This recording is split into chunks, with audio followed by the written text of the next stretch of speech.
Olá pessoal, vamos à nossa primeira aula sobre o penúltimo assunto da disciplina, que é diagonalização de transformações lineares. Então vamos iniciar assim agora nessa aula o conceito de diagonalização de transformações lineares. Bom, o objetivo de se estudar esse tipo de questão em álgebra linear é computacional, ou seja, você está querendo representar a sua transformação linear da forma mais simples possível. Então o objetivo é, seja ter uma transformação linear, você quer encontrar uma base do seu espaço vetorial, beta, digamos, tal que a matriz de transformação linear escrita nessa base beta seja uma matriz diagonal, que é a forma mais simples de se representar uma transformação linear.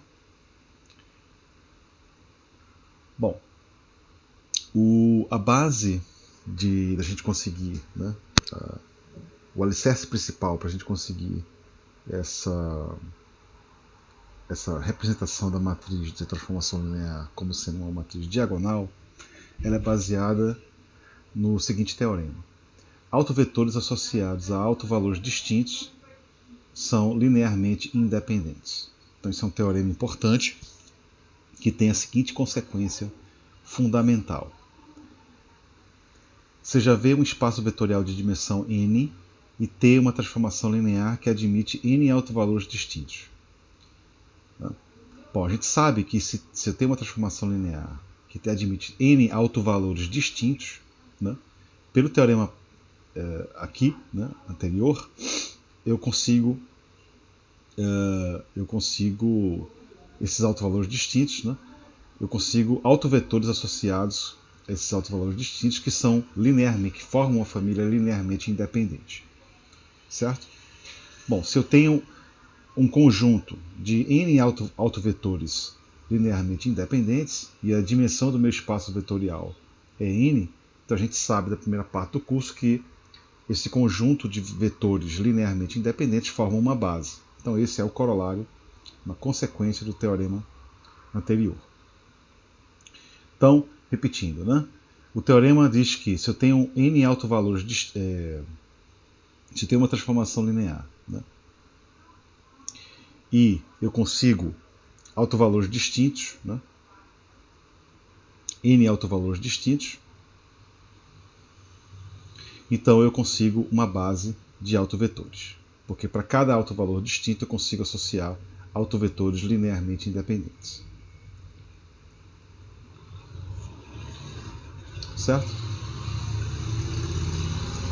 Ok, então, como eu escrevi aqui, se conseguimos encontrar tanto autovalores distintos quanto for a dimensão do espaço, né, então podemos garantir a existência de uma base de autovetores.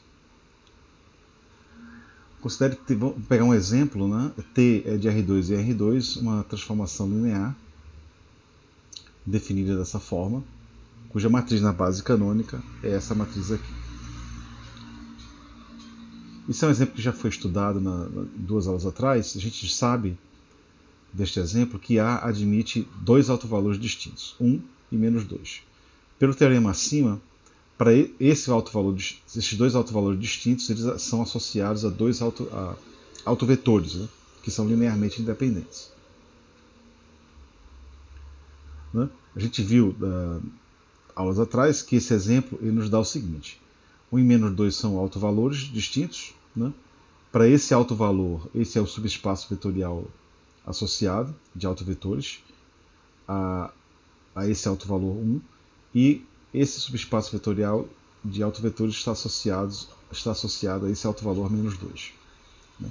Então eu posso pegar 1 e 1 e 4 e 1, esses dois vetores em R2, e formar o meu conjunto beta, que é V1 e V2.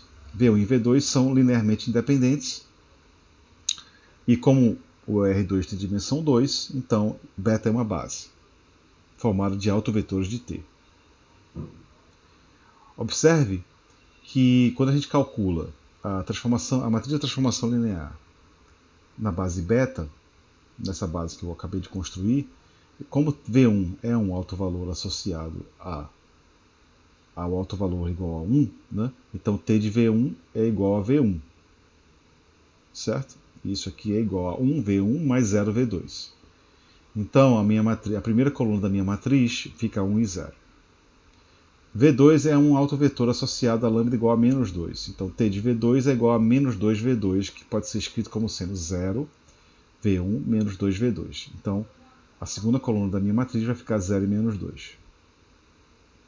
Então observe que a matriz da transformação linear na base beta é uma matriz diagonal.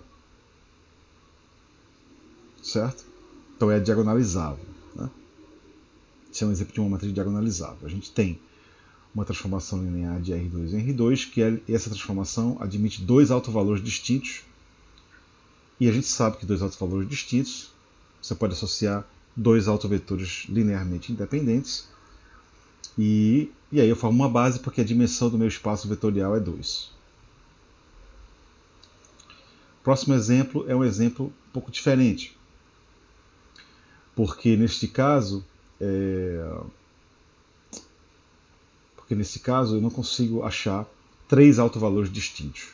É um exemplo que a gente viu também nas aulas passadas, acho que na aula passada, uma transformação linear de R3 para R3, cuja matriz da transformação na base canônica, alfa, é dada por essa matriz aqui, 3×3. A gente viu, né, na aula passada que essa transformação ela admite dois autovalores distintos, certo? Dois autovalores distintos. Não três autovalores distintos, dois autovalores distintos, certo?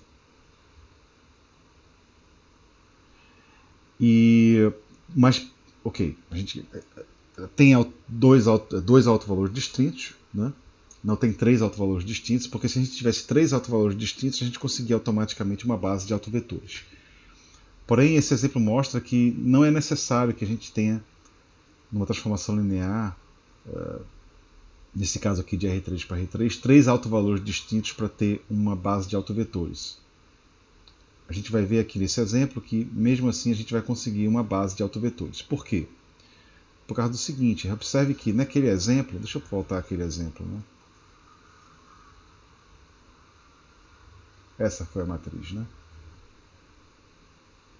3, 0, 0, acho que é esse exemplo, né?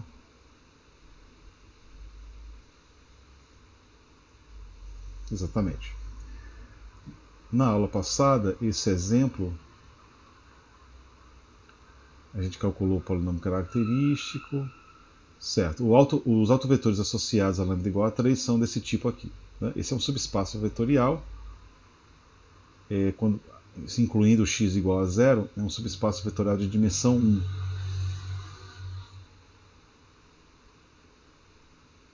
Para lambda igual a... Aqui tem um erro de digitação, né? Autovetores de lambda igual a 1, menos 1. Né?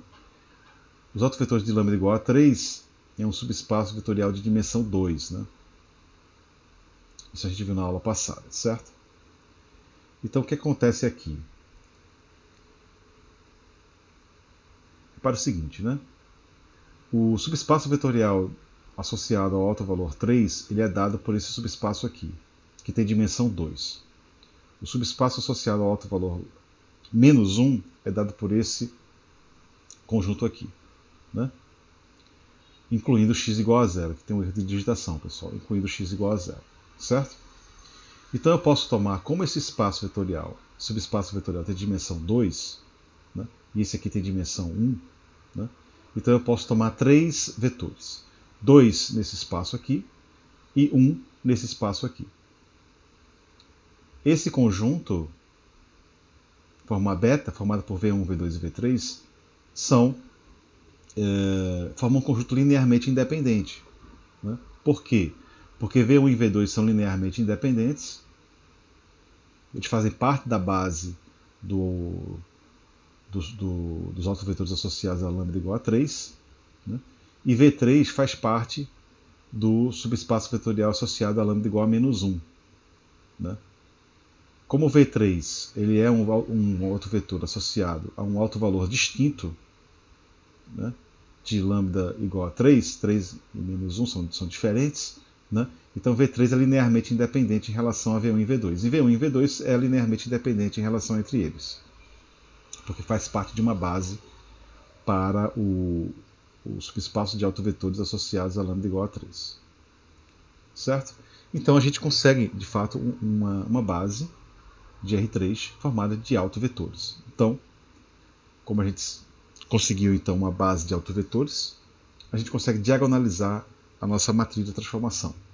Repare que T de V1, como V1 é um autovetor associado a lambda igual a 3, então T de V1 é igual a 3V1, e portanto você coloca 0 e 0 no resto da combinação linear.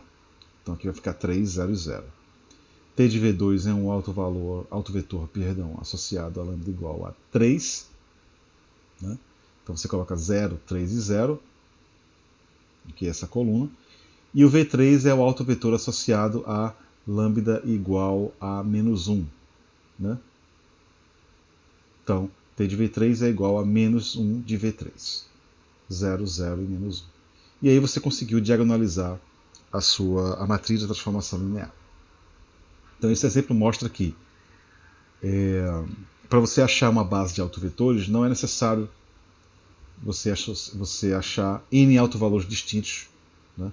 Quando você tem, no caso, o seu espaço vetorial, o domínio do seu espaço vetorial tem dimensão n. Não é necessário você sempre achar n autovalores distintos. Pode ser que você não tenha n autovalores distintos, mas mesmo assim você consegue diagonalizar a sua transformação linear. Esse é um exemplo típico. Né? Neste caso aqui, a dimensão do meu espaço é 3, né? E a gente não conseguiu 3 autovalores distintos, a gente conseguiu somente 2 autovalores distintos, mas mesmo assim a gente conseguiu diagonalizar a nossa transformação linear.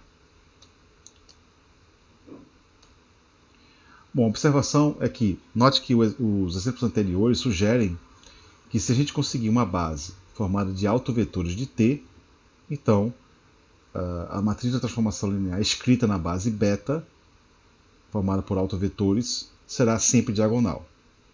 Por quê? Porque T de V1, se V1 é um autovetor associado a lambda igual a 1, então eu tenho que isso acontece. Lambda 1, V1 e o resto tudo zero da combinação linear. T de V2, todo mundo é zero da combinação linear, exceto lambda 2, V2. E assim por diante. Certo? E assim por diante. Repare que lambda 1 e lambda 2, enfim, esses elementos aqui podem ser repetidos. Podem ser repetidos. Tá certo? O que aconteceu, por exemplo, nessa transformação linear aqui. Né? Repare que lambda igual a 3, né, foi um autovalor que repetiu-se no polinômio característico duas vezes. É uma raiz repetida do polinômio característico, naquele exemplo. Certo? Então, lambda 1, lambda 2, 3 pontinhos lambda n podem aparecer aqui autovalores repetidos. Certo? Outra observação é, de fato, uma transformação linear admite uma base beta em relação ao qual a matriz de transformação é diagonal, se e somente se beta é formada por autovetores de T. Então, a única possibilidade da gente conseguir diagonalizar uma transformação linear é a gente achar uma base para o seu espaço vetorial que seja formada por autovetores de T. Então isso sugere, né, que a seguinte definição: T é uma transformação linear. A gente diz que T é diagonalizável se existe uma base de V formada por autovetores de T. Dessa observação aqui em cima, se a gente conseguir achar uma base de autovetores de T, ela será diagonalizável, ou seja, a matriz da transformação, a gente vai conseguir escrever a matriz da transformação linear na base beta como sendo uma matriz diagonal.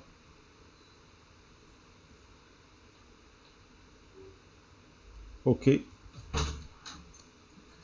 Então, eu vou acabar a aula por aqui e a gente continua na próxima aula. Um abraço.